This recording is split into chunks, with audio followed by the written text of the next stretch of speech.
സുജൂദിലൊക്കെ മരിക്കാൻ പറഞ്ഞ ചില്ലറ കാര്യമൊന്നുമല്ല. ഇപ്പം റമദാനിൻ്റെ ഒരു 2 ആഴ്ച മുമ്പ് സലാലയിൽ പോയപ്പോൾ അവിടെ നിസ്കരിക്കാൻ വേണ്ടി ഒരു പള്ളിയിൽ കയറി. നല്ല വലിയ പള്ളിയാണ്. അപ്പോൾ പള്ളിയിലെ ഇമാമിനെ പരിചയപ്പെട്ടു. ആ ഇമാമ് നമ്മുടെ കണ്ണൂർ ജില്ലക്കാരനായ ഇമാമാണ്. പക്ഷെ അയാൾ 30 കൊല്ലത്തോളമായി അവിടെ ജോലി ചെയ്യുന്നു. 30 കൊല്ലത്തോളം ജോലി ചെയ്യുന്ന ആ ഇമാം എന്നോടൊരു കാര്യം പറഞ്ഞു, ഉസ്താദ്, ഇവിടെ മുമ്പൊരു ഖത്തീബ് ഉണ്ടായിരുന്നു. ഇവിടെ എൻ്റെ കൂടെ ഈ പള്ളിയിൽ ഖത്തീബായിട്ടൊരു പണ്ഡിതനുണ്ടായിരുന്നു.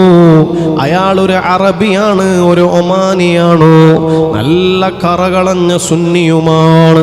സുന്നിയാണെന്ന് പറയാനുള്ള കാരണം എല്ലാ വെള്ളിയാഴ്ച പകലിലും അയാളും മൗലൂദ് കഴിക്കാറുണ്ട്, മഹാന്മാരുടെ മദ്ഹ് പറയാറുണ്ട്, റസൂലുള്ളാഹിന്റെ മദ്ഹ് ഓതാറുള്ള മനുഷ്യനാണ്. ഇതൊന്നും വെറുതെ പറയുകയല്ല, ഇത് പറഞ്ഞു തന്ന ആൾ ഇന്നും ജീവിച്ചിരിക്കുകയാണ്. എന്നിട്ട് പറയുന്നു, ഉസ്താദേ, അയാൾ എങ്ങനെയാ മരിച്ചത് എന്നറിയോ? ആ സലാലയിലുള്ള ആ ജുമാഅത്ത് പള്ളിയിലുള്ള ഖത്തീബ് എങ്ങനെയാ മരണപ്പെട്ടതെന്നറിയോ? അയാൾ ഒരു രാത്രിയിൽ തഹജ്ജുദ് നിസ്കരിക്കാൻ വേണ്ടി എഴുന്നേറ്റതാ.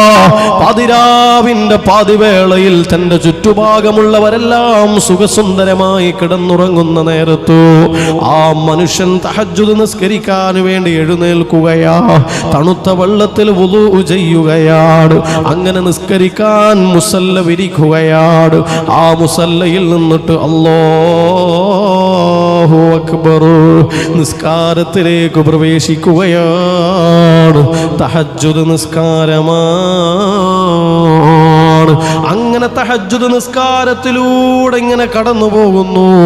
ആ മനുഷ്യൻ സുജൂദ് ചെയ്യുകയാണ്. സുബ്ഹാനല്ലാഹ്. പിന്നീട് ആ സുജൂദിൽ നിന്ന് എഴുന്നേറ്റിട്ടില്ല.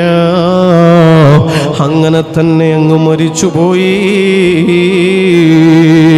അല്ലാഹ് കേൾക്കുമ്പോൾ വല്ലാത്ത പൂതി തോന്നുകയാണ്.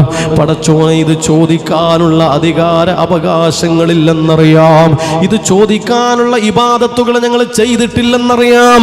പക്ഷെ നീ ഔദാര്യവാനാണ്, നീ കരുണക്കടലാണ് റബ്ബേ. അതുകൊണ്ട് ചോദിക്കുകയാണ്, സുജൂദിൽ കിടന്ന് മരിക്കാനുള്ള ഭാഗ്യം തരണേ അല്ലാഹ്. സുജൂദിൽ മരിക്കാൻ ഞങ്ങൾക്ക് നീ തൗഫീഖ് തരണേ അല്ലാഹ്. അങ്ങനൊക്കെ കഴിയണമെങ്കിലും അതൊക്കെ ആസ്വദിക്കണമെങ്കിലും നമ്മുടെ ഇബാദത്തുകൾ നായി മനോഹരമായി നിർവഹിക്കുക.